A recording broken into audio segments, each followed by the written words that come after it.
Вау. Кәне, мусордаш. Қараңдаршы, соншалықты көп мусор тіпті ана жерге дейін барып жатыр ғой.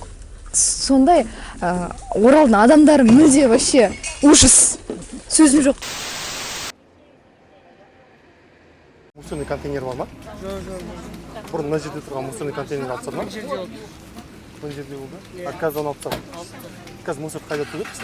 Мусорды ана жаққа төгеді. Ана жақта контейнер бар ма?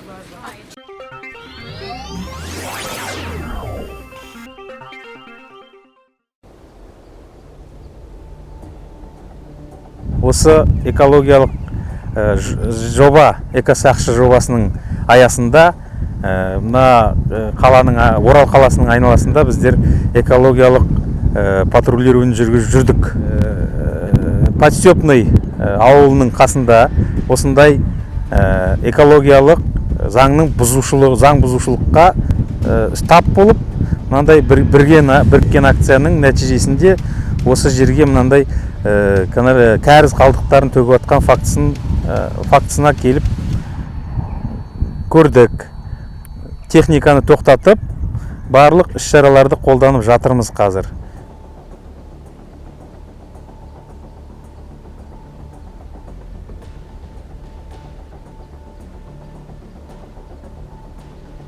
Меня зовут Дуренбек, общественное объединение. Общественное объединение — это представляем общественность.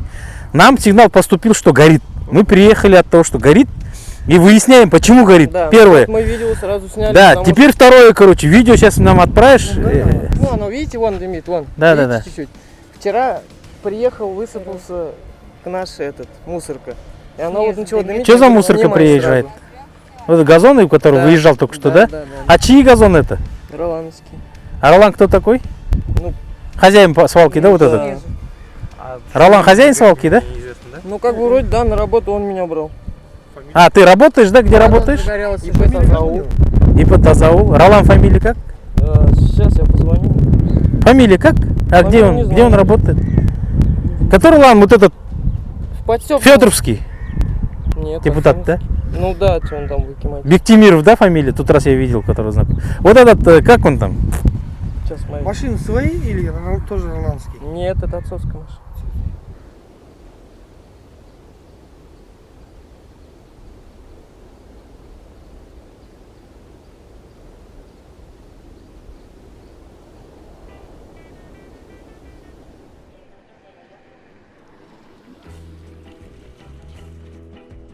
Астыман мінген атын кинады үшкей Шабамын көңіл ашып менің үшкей Міне сайын насип Ассалаумалейкум, жігіттер. Не ма? Мына жақта мусорный контейнер бар ма? Ар жақта ма? Мына жақта жоқ, да? Екінші көшеде. Бұрын мына жерде тұратын еді, үлкен контейнер. Осы там қарбыз, там картоп, андай салатын. Алып тастады ма оны? А мұнда мысалы кім қою керек оны? Акимат қою керек па? ЖКХ? А бұлай айттыңдар ма? Осылай мусорка керек, анау керек, мынау керек не деп? Мына жердегі Мирландық емес қой да? Көше болып саналады ғой да? Базар бойынша көп шағымдар түседі бізде деген тұрғындардан. Себебі базар болғасын, онда кәсіпкерлер көп, сәйкесінше шығатын қоқыс та көп. Сезонный деп айтады ғой, сезонный жұмыс жасайтындар ғой, тек жазда келеді, оларға контракт жасамайды сол үшін. Ол невыгодно оларға. Оларға таммен келеді, өзінің кәсібін жасайды, бірақ біздің қоқыс жәшіктерін айналасына төгеді, кетіп қалады. Олардың жұмыстары сол болғасын, ешқандай договор жасамайды, ешқандай полигон тасымайды, олар соған ыңғайлы да сол. Осыған дейін біз Орал Тазсервис әкімшілік бірігіп, жергілікті полиция қызметкерлері бірігіп, күнделікті түсіндірмелік жұмыстар жүргіздік, өздеріне контейнер қойғыздық. Контейнер қойғанмен, соның айналасында жүрген арба таситын кісілермен деген келісіп, жақында орналасқан контейнерге тасумен айналысады. Соған байланысты көптеген шағымдар болады, контейнер толтырып кетеді. Аға, саламатсыз. Қайдан алып келіп жатсың аның бәрін? Қай жердегі үй? Адрес. Анда неге алып кетпейді өздері? Ол біржыма тұрады ғой, сасып. Базардың айналасында бүкіл қоқыс алаңдарының үстіне камера орнаттық. осыған дейін где-то 7-8 газель ұстап, оны жергілікті полиция қызметкерлеріне беріп, оны сәйкесінше шара қолданып штрафовать еттік. Сонда көрген жайттарда жергілікті полиция қызметкерлеріне хабарласып, нөмірін жіберіп, фотоға түсіріп, естісе, оны дальше жергілікті полиция қызметкерлері іздестіріп, шара қолданатын болады.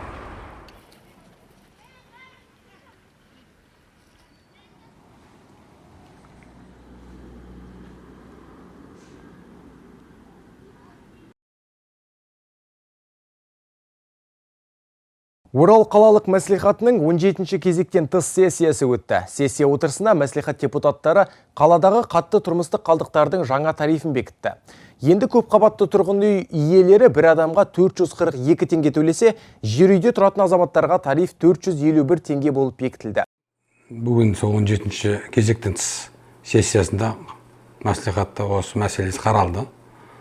Бағаның жаңа өсуі, мен енді бұған кеше комиссия отырысында да тікелей қарсы болған, бағаның көтерілуіне өйткені негізсіз деп ойлаймын, менің пікірім бойынша.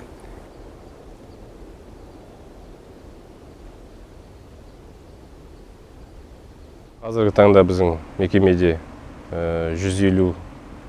150-дей жұмысшымыз бар, барлығын қосқанда. Күніне біз қала аумағына 25 техникадай шығады. Барлығы негізі 40 единиц техника. Сосын оның демалатыны бар, отпускідегісі бар, ремонт қалатыны бар. Содан 25 техника күніге шығады. Біздер қала аумағынан бір күнде 250 тоннадай қатты тұрмыстық қалдық шығарамыз күніне. Біздер қала аумағының бәрін қамтимыз. Біздің жұмысымызда өте көптеген қиыншылықтар туып отыр. Техникамыз ескі, ең бірінші айта кететін жайт. Техникамыздың көбі 10-15 жылдан артық жұмыс істеп келе жатыр. Өзіңіз білетіндей, бұлар арнайы техника. Арнайы техниканы негізінде дұрыс эксплуатация жүргізген кезде әр 5 жыл сайын ауыстырып тұру керек. Бірақ өкінішке орай ондай мүмкіндік бізде әзірге болмай жатыр. Екінші тағы үлкен проблемамыз бұл мына жанар-жағармай қосалқы бөлшектер бізге беріп отырған поставщиктарымыздың алдында үлкен қазір берешегіміз бар. Тек қана мына жанар-жағармай беріп отқан Veoil компаниясына қазіргі таңда 65 миллиондай қарызымыз бар. Содан құтылу керек біз. Және қосалқы бөлшектер де бар. Сонымен қатар соңғы 2-3 жылда жанар-жағармайдың бағасы және қосалқы бөлшектердің бағасы 100%, кейбір жерлерде 100%-дан асып кетіп жатқандары бар, қымбаттауы. Өте қымбат болып тұр бізге. Жанар-жағармайдың 30% өскенін білеміз енді. Қосалқы бөлшектердің бағалары өскенін білеміз енді. Оны кеше соғысты екі елдің арасында өткен соғысты оған деген алып келіп қатыстырып отыр. Берді мен өзім ойлаймын, берді ешқандай соғысында қатысы жоқ. Өздерінің қаншама бір механизмдері бар еді, соны пайдалана білмеді. Ол басқа да жолдары бар еді бұлардың дұрыстап жұмыс істеуіне. Кезінде оны алып алды, жаңағындай таласып жүріп, біреуден тартып алғандай тартып алды да, енді келген бойда сразу бағаны көтереміз деп. Бізде основной состав бұл жұмысшылар мен жүргізушілер жұмыс істейтін. Солардың жалақысы үшінші мәселе, ол ең маңызды мәселелердің бірі. Осы проблемалардың барлығы сол тарифтің көтерілуіне келіп тіреп тұр. Себебі бұл заманда енді барлығы көтеріліп жатыр, бір орында тұрмайды. Мана қожаларда айтып кеттім, барлық нәрсе қымбаттады бізде қазір, өзіңіз көріп отқандай. Басқа да коммуналдық төлемдердің қымбаттауы, мына свет, газ барлығы қымбаттап жатыр. Сырттан келер, субсидия болсын, льготы болсын, ешқандай қарастырылмаған. Біздер тек қана осы халықпен жұмыс істеп, сол халықтың төлеп отырған тариф бойынша төлемі арқылы жұмыс істеп отыр. Халықтың берешегі де бізде көп, онда айта кетуге болады, себебі қазіргі таңда бізде 190 миллиондай халық, Орал қаласының халқы бізге берешек. 2800-дей қалада осы пәтерлерді жалға беріледі деген. вот солардан неге сіздер заңды тұлғалардың есебінен ақша жинамайсыздар деп солардан мысал үшін болады ғой соны жинауға болады не оны істеп жатқан жоқ өздері халықтың берер жағын сылтау жасап отыр мен айтамын соны сол берер жағын енді қайдан енді тағы бермей жүре берсе сонда жүре бересіздер ме осылай жинауға негіз бар еді оны қазір заң да бар мысалы үшін осы жөнінде олар өздері жұмыс істеу керек еді көп жиналыстарда комментарийлерда көріп отырық айтылып жатыр неге сол жаңағы берешекті жинап алмасқа деп онда кішкене түсіндіріп өтейін ол берешектерді жинап алу да бізге оңай емес болып тұр себебі ең біріншіден біздің қазір жұмыс істеп отқан мына базымыз тұрғындардың базысы дұрыс емес деп айтуға болады себебі актуальный шын дұрыс базаны біздер қазір ала алмай отырық персональный данные дейтін заң бар ғой сондықтан да біз соңға қанша жаздық министерстволарға жаздық астанаға дейін бардық бірақ сол бізге қай үйде неше адам тұратынын біздер қазір нақты біле алмаймыз кеше осы сессияға осы мәселе көтерілгеннен кейін бүкіл қалаларға звондап біліп шықтым көп қалаларда мысалы үшін осындай компаниялар бірнеше компаниялар бар әр қалада мысалы үшін олардың өздерінің жаңағыдай мусорный қоқыс жәшікті салатын мусорный жәшік дейді ғой өздері сатып алып қояды оны деген бізде қала местный бюджеттен алып беріп жатырмыз оны деген қаражатқа қаланың қаржысына алып береміз жаңағы қоқыс жәшіктерін үшін бұлардың сонда деген тек қана шығару бұлардікі түсіндіңіз ба бұл енді монополист жеке тұрғындарға бұлар монополистер болып отыр қазіргі таңда хотя мен бұдан 3-4 жыл бұрын кезінде қалалық мәслихатқа осындай предложение жасағам қаланы секторларға бөлейік деп бұны конкурентный средаға жіберейік сонда тазалық сонда болады бұлар тағы да бұл қазір енді таза болып кетеді деп айта алмаймын өздері айтып тұр деген таза болып кетпейді деп мусорын келеді де машина көтерген алады да кете береді оның орнын сыпырып тазалап жуу керек емесе жуылмаса тазалап тұру керек оны обработкасын жасап хлормен сеуіп отыр оны кім жасайды осылар жасау керек негізінде деген оны біреу жасалып отқан жоқ машинаны көтерген алады да кете береді енді соның өзіне бағаны көтеріп отыр қарамайсыздар техника дейді ескерген дейді 90%, 100% тозығы жеткен дейді мен түсінемін мен айтып отырмын кредит алыңдар сіздер енді бизнес қой бұл да деген ел қатар бәріміз де мысалы үшін кәсіпкеріміз ғой білеміз ғой оңай тиіп жатқан жоқ бізге де бірақ дәл осындай қиын заманда бұлардың баға көтеруі мен үшін бұл қате және негізсіз деп ойлаймын сол кеше көтерілген проблема бойынша сіздер монополистсіздер деген әңгіме көп болды бірақ тағы да айта кетейін біздер монополист емеспіз біздер жаңағыдай конкуренттік аяда жұмыс істейміз мысалы оншақты мекеме бар оларға ешкім тыйым салып жатқан жоқ халықпен жұмыс істеуге болады оларға да жаңағыдай айтып кеткен проблеманың бәрін ескере отырып олар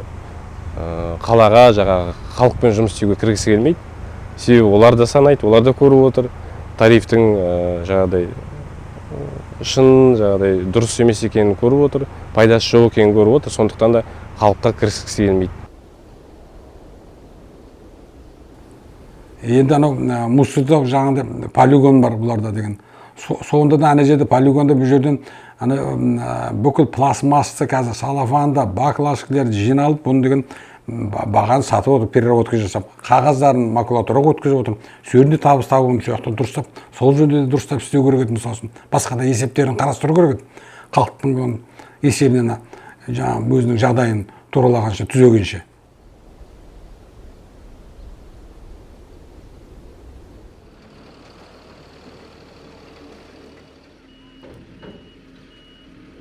Біздің Green Service компаниясы, мусор сұрыптау компаниясы 2019 февральнан бастап жұмыс жасап жатырмыз. Күнделікте 200 тонна мусор келеді. Соның 40-50% ғана біз сортировка арқылы өткізіп жатырмыз. Бізде сортировка 40-50% өткізіп жатырған себебіміз бізге жұмысшылар жетіспейді. Жұмысшылар мусормен жұмыс жасасы келмейді. Баклашкалар қазір енді біздер граница жабық, біздер өткізіп жатырған жоқпыз. Қазір пока өзіміздің территориямызда жинап жатырмыз. Енді жарты жылға граница жабық дейді. Граница ашылған уақытта жібереміз. Мысалы жаңағы басқа да компаниялар бар ғой, жаңағыдай мусор әкелетін да, ол өз мусормен айналысатын. Оралтаза сервис, жаңағыдай экосерв деген бар, Батс Экотранс. Олардың барлығы деген сіздерге мына неге сортировка алып келе ме или сразу полигонға жібереді ме? Енді өкінішке орай қазір тіке полигонға апарып жатыр олар.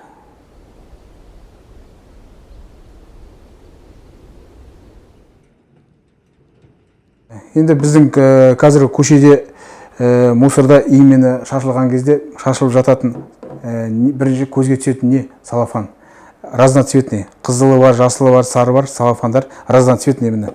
Полиэтилен пленкадан біздер имені қазір брусчатканы жасап жатырмыз. Брусчатка, переработка осыны жасап. И бордюрымызды шығарып жатырмыз.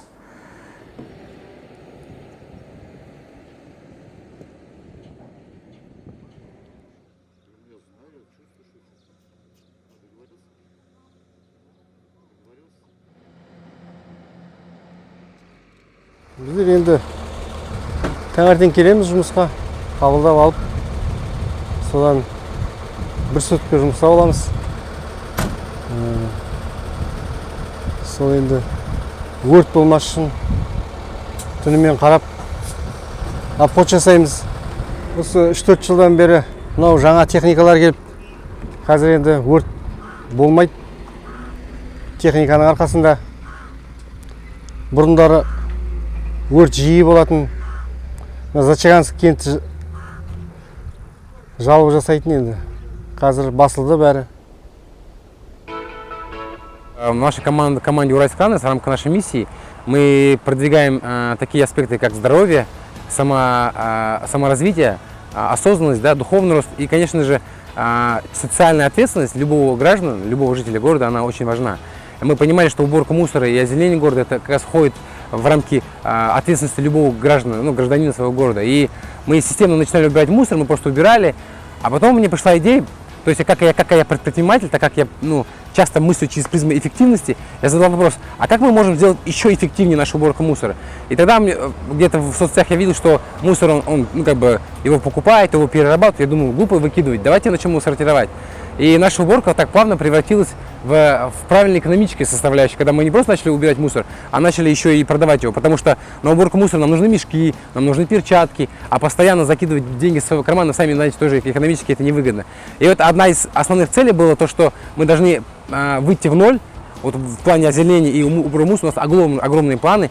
Сейчас мы даже вышли на Министерство экологии, да, и туризма. Сейчас я, возможно, в Алмату полечу, где презентую свою идею. Им очень понравилось. Мой друг рассказал мне про нашу идею, что Уральск уже на протяжении 2-3 лет продвигает эту тему, что за счет мусора они сажают деревья, за счет мусора они забивают колодцы.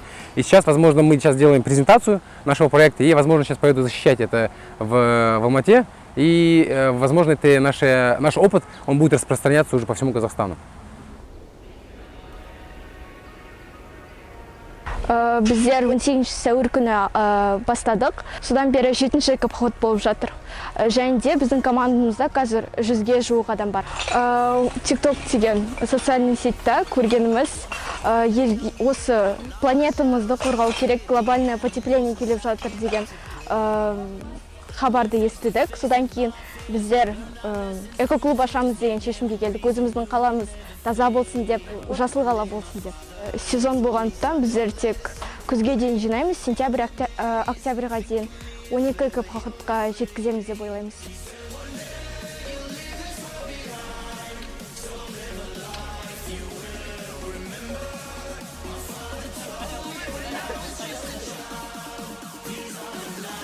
Біздер перевалочный рашаның шеткі жерлерін жинап шыққан болатынбыз үйдің астарына. Бұл жерден өте көп мусор шықты. Байқағанымыздай өте көп, және де біздер қазіргі таңда пластикті және де әйнектерді барықтарын бөлек-бөлек жинап жатырмыз. Әртүрлі бөлшектеп жатсың ма? Иә, бөлшектеп жатырмыз.